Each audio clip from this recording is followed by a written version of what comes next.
burning rubber down the street. Here's the thing about speeding in a dense metro area.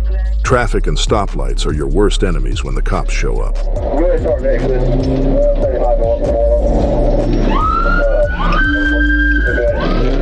The driver, who later turned out to be Jimmy Turner, decided to turn the streets of downtown Atlanta into his racetrack, putting countless lives at risk as he floored it and led officers on a high-speed chase.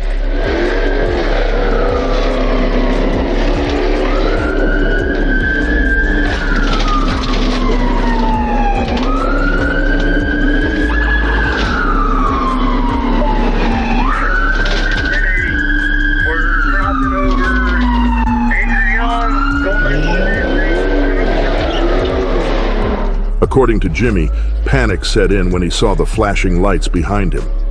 But "I was scared" doesn't quite cut it when you're tearing through traffic, slamming into civilian cars, and coming within inches of mowing down 3 pedestrians before crashing.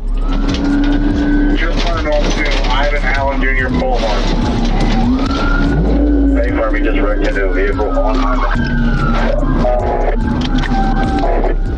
While the exact charges against Jimmy remain unclear, you can bet they involved fleeing, reckless driving, and generally being a hazard to everyone around him. Thankfully, the innocent drivers he hit walked away with only minor injuries.